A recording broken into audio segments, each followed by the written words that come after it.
C'est News 8h22. Bienvenue si vous nous rejoignez dans la matinale. Des élus de Seine-Saint-Denis lancent un appel à l'aide et on en parle ce matin avec vous, Jean-Christophe Lagarde. Vous en faites partie. Vous serez avec 18 collègues, députés et sénateurs de tous bords politiques à déjeuner aujourd'hui à Matignon avec le Premier ministre. Votre département est sinistré. On va en parler en détail. Chômage, violence. Merci déjà d'être avec nous. Vous êtes député UDI. Bonjour. Qu'est-ce que vous allez demander très concrètement et dire très concrètement autour de la table à, j'allais dire Emmanuel Macron, mais à Édouard Philippe, au Premier ministre? Oh, c'est extrêmement simple. Il y a eu un rapport parlementaire qui a été fait par des parlementaires qui ne sont pas de la Seine-Saint-Denis et qui ont constaté, notamment dans le domaine de l'éducation, de la police et de la justice, que dans ce département qui concentre le plus de difficultés dans notre pays, c'est là où on met moins de moyens que dans un département lambda, que dans un département sociologiquement équilibré, que dans un département où on trouve un équilibre de population et pas cette concentration de difficultés. Et donc ce que nous voulons demander, c'est simplement l'égalité républicaine. Pourquoi y a-t-il moins de policiers en Seine-Saint-Denis, proportionnellement à la population, qu'à Paris? Pourquoi est-ce qu'on met moins d'argent dans l'éducation pour un enfant en Seine-Saint-Denis qu'ailleurs, alors qu'on concentre plus d'enfants dont les origines sociales, dont le fait d'être en famille monoparentale, ou tout simplement dont l'arrivée récente en France, nécessite plus d'attention? Pourquoi est-ce que le palais de justice de Bobigny est le seul de France où, il n'y a pas si longtemps encore, avant une intervention du garde des Sceaux Jean-Jacques Urvoas, pour pouvoir demander le divorce, pas divorcer, pour avoir la première audience de divorce, il fallait plus d'1 an pour avoir un rendez-vous. Ça veut dire que des couples en train d'éclater doivent attendre 1 an pour même simplement commencer à reconstruire leur vie. On pourrait multiplier les exemples. En tout cas, Romain vous le disait, vous allez à Matignon en force avec aussi bien des gens de droite, des gens de gauche, des gens comme vous de l'UDI. Est-ce que vous partagez visiblement les mêmes constats, mais est-ce que vous avez les mêmes solutions à apporter à tous ces problèmes et ces exemples que vous nous dévoiliez? Nous avons la même exigence d'égalité. Je vous disais, pourquoi est-ce qu'on met moins de moyens sur des populations qui sont plus en difficulté? La logique voudrait qu'on mette plus, et d'ailleurs il y a une escroquerie depuis des années, de tout gouvernement confondu, qui nous explique qu'on va mettre, à travers la politique de la ville, plus d'argent dans les quartiers, comme on dit.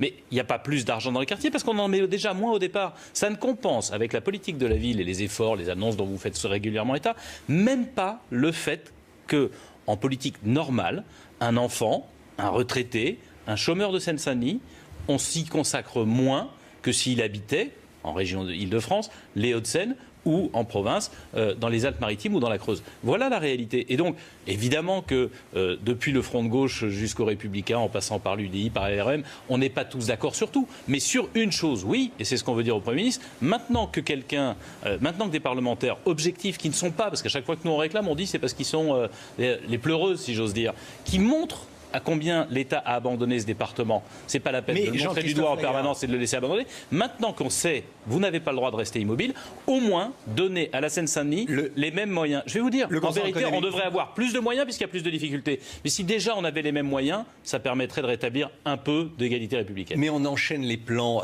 plan banlieue, plan pauvreté. Il y a des moyens qui sont mis en place pour les départements qui ont des besoins comme le vôtre. Il y a eu le plan pauvreté d'Emmanuel Macron, beaucoup de moyens mis sur la jeunesse. Ça sert à rien? Est-ce que je peux, d'abord, pardon de le dire, mais les plans banlieue, Emmanuel Macron l'a abandonné. Mais est-ce que je peux vous donner un exemple pour illustrer? Parler des précédents gouvernements et bien présidents. Justement, je vais vous donner un exemple pour illustrer. Dans d'autres départements, quand l'État met 100 pour la population, en Seine-Saint-Denis, il va mettre 70 ou 80. Et on vous dit, génial, je vais faire un plan, on va mettre 10 de plus. Bah, quand vous partez de 70, que les autres ont 100 et qu'on vous donne 10 de plus, vous êtes à 80. Vous êtes encore à 20 en dessous. Et est-ce que c'est normal alors que nous concentrons les plus grandes difficultés? Est-ce que vous savez par exemple qu'on a quasiment 30% de familles monoparentales? Est-ce que vous savez que c'est le département le plus jeune de France et celui qui a le moins d'infrastructures sportives? Est-ce que vous savez que le nombre de places en crèche, pour permettre justement, la plupart du temps à des jeunes femmes qui élèvent seules leurs enfants d'aller travailler, est tellement insuffisant parce que la pauvreté des communes s'ajoute à la pauvreté de la population? Bref, les moyens, vous savez, en clair, il y a dans la répartition française une population qui veut vivre dans l'entre-soi. J'ai un certain nombre de moyens, je vais dans les beaux quartiers ou je vais dans les quartiers plus huppés. Et ça arrange beaucoup de gens que finalement, les plus pauvres, on les concentre au même endroit, notamment dans notre département. Oui, mais si on concentre ces gens-là, il faut au moins leur donner la chance que la promesse républicaine ait un sens. La promesse républicaine, c'est quoi? C'est quelle que soit ton origine, d'où que tu viennes, où que tu grandisses. Si tu as du talent, si tu bosses, si tu t'investis, tu peux réussir.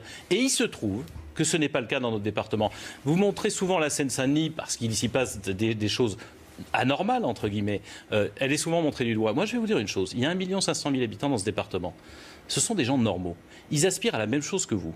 Ils aspirent à ce que leurs gosses puissent avoir une éducation qui leur permette de sortir du quartier ghetto. Ils aspirent à avoir la sécurité alors qu'ils sont les premières victimes de l'insécurité. Ils aspirent à ce que la justice leur rende leurs droits quand on les en prive. Et il se trouve que ces gens-là, aujourd'hui, c'est démontré non pas par des parlementaires de Seine-Saint-Denis, mais je le répète, par un rapport parlementaire de gens objectifs et extérieurs, n'y ont pas droit. Mais voilà ce que des gens différents, de convictions différentes, vont réclamer au Premier ministre. Soyez les premiers à rétablir l'égalité républicaine en direction. Parce que vous ne pouvez pas demander aux gens de ce département de respecter les règles du jeu si en fait le jeu est fait contre eux. Vous dénoncez cette rupture d'égalité républicaine, ça on l'a bien compris, mais cette situation elle ne s'est pas installée là dans les derniers mois. Absolument. Ça fait quelques temps. Ça fait plus de 40 ans, madame. J'ai grandi. 40 ans, mais alors d'où ça vient ce déséquilibre selon vous, et pourquoi ça n'a pas été résolu avant aussi? Parce que là, vous dites que ça fait 40 ans. Parce que les décideurs qui se sont succédés, entre guillemets, ont trouvé finalement commode cette concentration, commode les effets d'annonce, je vais rajouter un peu alors que je donne déjà moins au départ, mais surtout parce qu'en fait, ils n'habitent pas là. Pardon de le dire, moi j'ai grandi en Seine-Saint-Denis, j'y habite, j'élève mes enfants là. Mais on voit bien les difficultés. Simplement, tout le monde est au courant. Dans les hautes sphères, si j'ose dire. Simplement, mais tout.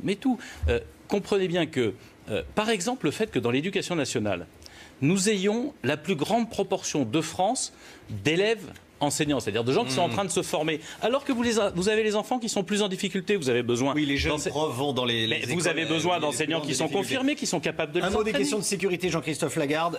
On a reçu sur ce plateau, à votre place, Frédéric Ploquin, qui est un journaliste qui a écrit un livre sur la peur que ressentent les policiers. Ça a fait beaucoup parler, suite notamment aux déclarations d'Yann Moix.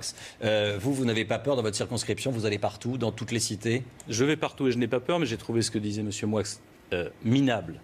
Minable. Et j'aimerais bien qu'il aille se balader avec un uniforme pour comprendre ce que c'est. Je vais vous dire pourquoi.